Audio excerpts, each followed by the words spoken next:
Ô, Lidiane, me conta uma coisa. Quando você está ali dentro do Albert Einstein e você vai tentar, por exemplo, fazer uma certificação igual a Magnet, por exemplo, depois você pode explicar o que é a Magnet. Talvez podia explica para a galera o que é a Magnet, que foi isso que me chamou muita atenção quando você me explicou, porque tem coisa que a gente não sabe que existe, né? Então, conta o que é a Magnet, o que eles exigem do hospital e por que, pelo que eu entendi, essa virada de chave em 2017, de falar assim, temos que começar a fazer uma sistematização baseada em evidências dentro das rotinas hospitalares, de forma formal, veio por causa da certificação. Quer dizer, existe um agente externo que começa a falar, olha, se você quer essa certificação, você tem que fazer essas práticas.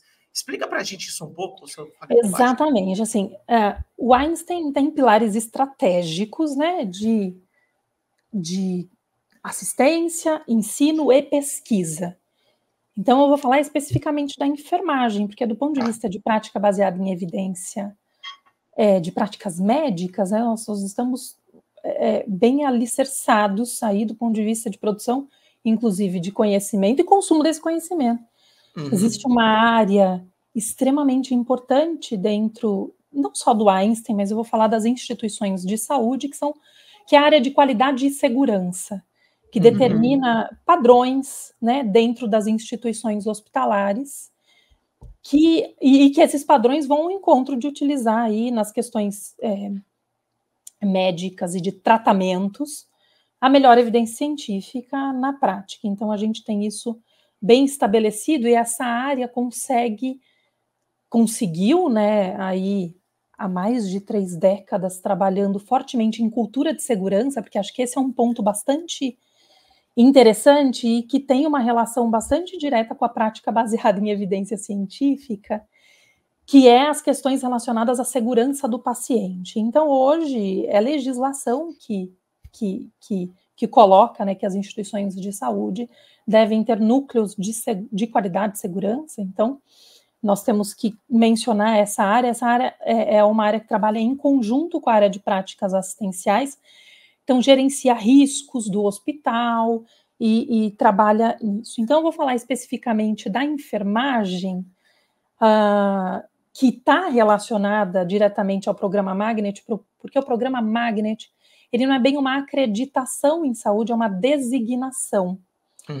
Ele nasceu, assim, acho que é importante falar também da história do Magnet, porque ele nasceu na década de 80, mais ou menos, com uma grande preocupação relacionada à escassez dos profissionais de enfermagem no mundo. Então, essa é uma pauta que está dentre as prioridades máximas e governamentais, inclusive, que é a escassez de profissionais da saúde. A gente está com a população envelhecendo, então o Brasil está passando por um envelhecimento mais acelerado do que o esperado da população, enfim, tem aí as questões tecnológicas, o avanço da medicina, aumentando a expectativa de vida das pessoas, e a gente tem envelhecimento da população. E quando a gente fala dos países desenvolvidos, a gente tem aí um envelhecimento mais acelerado ainda, que é o envelhecimento dos países da Europa e América do Norte, essa preocupação, porque a previsão é de que sei lá, em 30 anos, é que essas previsões elas foram sendo feitas desde as décadas de 80. Em 30 anos, a gente vai ter aí uma escassez bastante importante dos profissionais de enfermagem. Então, como é que a gente trabalha para aumentar a qualidade do trabalho desses profissionais e para perder menos gente do ponto de vista de não escolher essa profissão como uma profissão? Porque isso tem acontecido, né? As pessoas têm abandonado a enfermagem ou têm escolhido por causa dessa tecnologia, né, que está emergindo, as pessoas estão escolhendo outras profissões.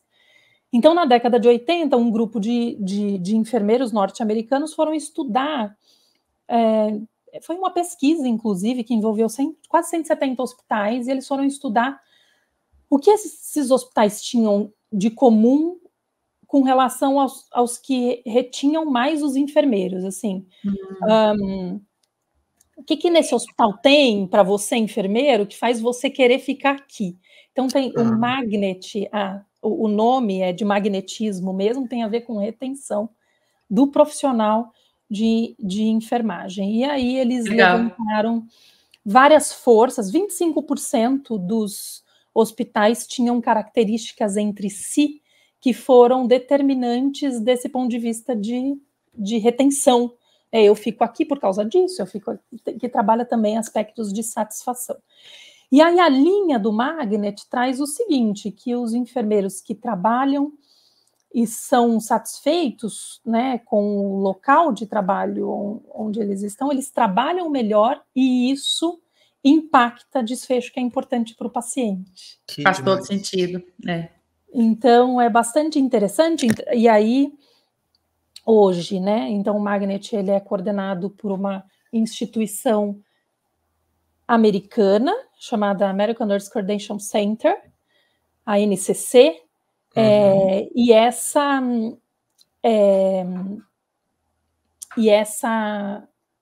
instituição coordena, então, esse programa. Esse programa ele tem a proposta de, então, disponibilizar um manual que diz o seguinte, olha, nós elencamos práticas, é como se fosse um grande modelo de gestão em enfermagem. Nós elencamos práticas que estão ligadas à excelência da enfermagem.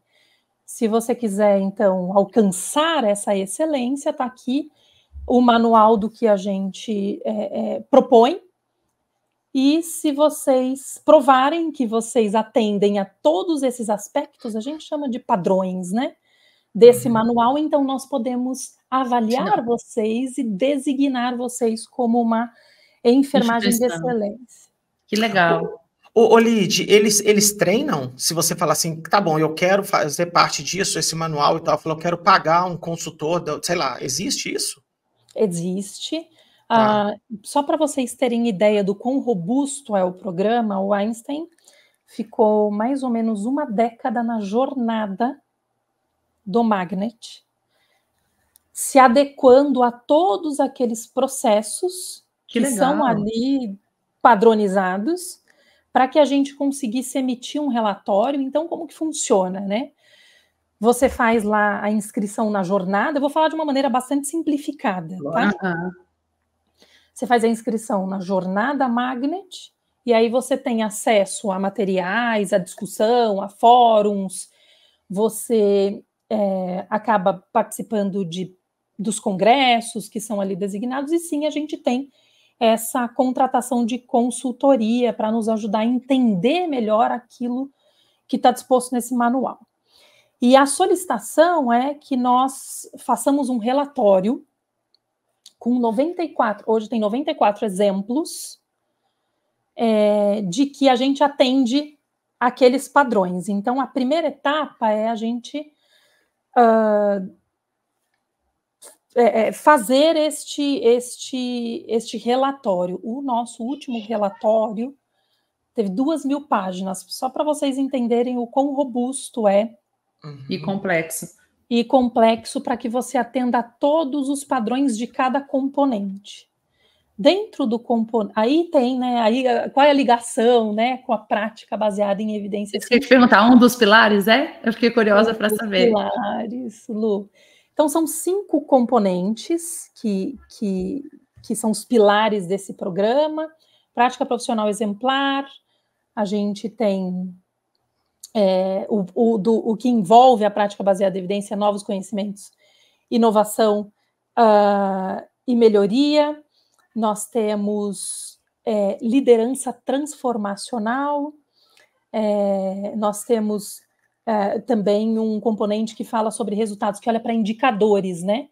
De tudo isso, quais são os resultados que vocês têm, né? Se vocês realmente fazem uma prática de enfermagem de excelência, nós temos, então, que mostrar isso em resultados. E aí, nós temos, então, uma gama de indicadores que são sensíveis à assistência de enfermagem, que são delimitados, alguns por eles, outros pela instituição, dependendo da especialidade da instituição, mas a gente vai lá e imputa os nossos resultados relacionados a esses indicadores numa plataforma internacional que reúne dados de indicadores para poder fazer benchmarking, né? Porque a gente tem um problema aqui no Brasil, a gente não tem um canal, estamos até existem esforços para que nós consigamos entender os resultados de maneira transparente dos hospitais aqui do Brasil, mas a gente tem ainda uma dificuldade com relação a qual plataforma utilizar, onde imputar os dados. E aí a gente acaba tendo acesso aos dados dos melhores hospitais do mundo e se concentra aí nessa plataforma. E aí, dentro do componente novos conhecimentos, inovação e melhoria, estão exemplos que são necessários relacionados à prática baseada em evidência. Então, lá no manual está descrito assim: me dê exemplos de como vocês implementaram uma nova prática baseada em evidência científica. Que top. Que legal. Me dê exemplos de como vocês revisaram uma prática de enfermagem baseada em evidência científica. Que legal. E o fato é que durante essa década aí, na jornada, a gente tentando aprender, apesar de esforços, eu falo, tem uma cientista, uma pesquisadora, chamada Elisete Leão, que foi uma das pessoas que trabalhou durante essa jornada por muito tempo no Einstein, tentando explicar para nós clínicos, né, prática baseada em evidência, diferença de pesquisa. Me lembro de, em 2017, ela sentando e a gente tentando entender, assim. Porque as pessoas têm dificuldade de separar, né? Que muitas pessoas acham que prática baseada em evidência é conduzir pesquisas, né? E fala, não é para mim. E não é, né? Na verdade, é para o clínico utilizar a pesquisa que o pesquisador conduziu, né? E, Lu, por incrível que pareça, essa diferenciação ela é extremamente difícil. A gente sabe. Hoje, né, em 2024, a gente está ainda...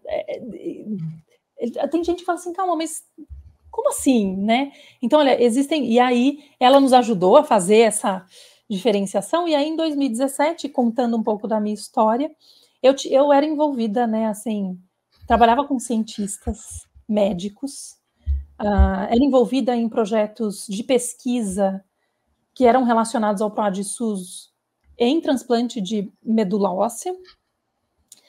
Já tinha publicado um artigo, aí era envolvida, né, com congressos e com essa questão de discussão de artigo científico. Então, na oncologia, isso é bastante forte, né? Então, por exemplo, eu como enfermeira clínica, nós temos alguns passos de segurança para validar prescrições de quimioterapia, tá? Dentro das instituições de saúde. E esses passos de segurança, eles visam a tripla checagem de uma prescrição de quimioterapia. Ah, legal, gostei. Então, explica mais. É muito interessante isso. Então, vem, o médico prescreve, o farmacêutico checa o que o médico prescreveu e o enfermeiro checa. Isso é um padrão de qualidade em serviços que tratam pacientes oncológicos, porque, do ponto de vista de gestão de risco, esse é um processo que envolve um risco bastante alto e com possibilidade de dano ao paciente. Grande, então, claro, não é só o Einstein que faz isso, quase todas as instituições que trabalham com a administração de quimioterápicos têm aí a tripla checagem implementada. E eu era uma dessas enfermeiras que fazia a checagem das prescrições da quimioterapia em altas doses que faz no processo de transplante de medula óssea, que é bastante complexo, ainda mais complexo do que... E aí eu ficava com meus artiguinhos para cima e para baixo, porque eu questionava, né? Por exemplo, doutor, o senhor prescreveu assim, mas aqui está escrito assim, qual é o racional? A gente precisa justificar, e essas justificativas elas tinham que ser todas por escrito. Então eu era muito envolvida com essa questão de consumir a literatura científica nesse sentido. E aí, então, houve um redesenho dos objetivos do programa Magnet em 2017, que disseram o seguinte, olha, a gente vai aqui colocar todos os nossos esforços, porque de fato a gente quer esse programa e a gente está há algum tempo nessa jornada e nós queremos nos dedicar. E aí foi, então, essa nova reformulação foi assumida pela Isabelle Bortotti, que é uma pessoa que hoje é a diretora do programa Magnet, dentro do Einstein, e aí ela dividiu algumas pessoas por por afinidades, né? Então, ela falou assim, poxa, lá na parte clínica tem a Lidiane que fala, né, de evidência científica, e tem também a Natasha, que era uma enfermeira que estava no doutorado, e então a gente vai fazer um novo time, e esse time inteiro vai lá para o congresso do Magnet. O congresso do Magnet, ele acontece anualmente, e reúne em torno de 10 mil enfermeiros, mais ou menos. Nossa, acho que o último foram 13 mil enfermeiros, para discutir todos esses componentes aí que eu comentei. Dentre eles, novos conhecimentos, inovação e melhoria. Aí me chamaram e falaram assim, é o seguinte, a gente vai estar fazendo um novo time e vamos mandar você e a Natasha para o congresso do Magnet. Foi no Texas ainda, e eu tive uma grande oportunidade assim, de carreira importantíssima de ficar 15 dias treinando no Hospital MD Anderson, na área de transplante de medula óssea, que foi assim, um presente para mim. Então, eu casei, né, ir para o congresso e ficar 15 dias treinando neste hospital. E eles são Magnet há muito tempo, então nós aproveitamos para tirar dúvidas, né, de como eles conseguiram isso, porque para a gente parecia bastante complexo. E aí, quando a gente chegou nesse congresso, a gente achou que sabia fazer prática baseada em evidência. Aí a gente chegou lá e falou assim, acho que é um pouco diferente do que a gente costuma fazer. Foi muito interessante, porque aí a gente voltou cheia de insights. Aí, de novo, voltamos para Elisete Leão, né? Falou, Elisete, conseguiu entender aqui o que a gente tem que fazer do ponto de vista de quem é clínico, né? De quem está aqui na beira do leito, trabalhando diretamente no cuidado aos pacientes. E aí a gente começou a trabalhar nesses aspectos em específico.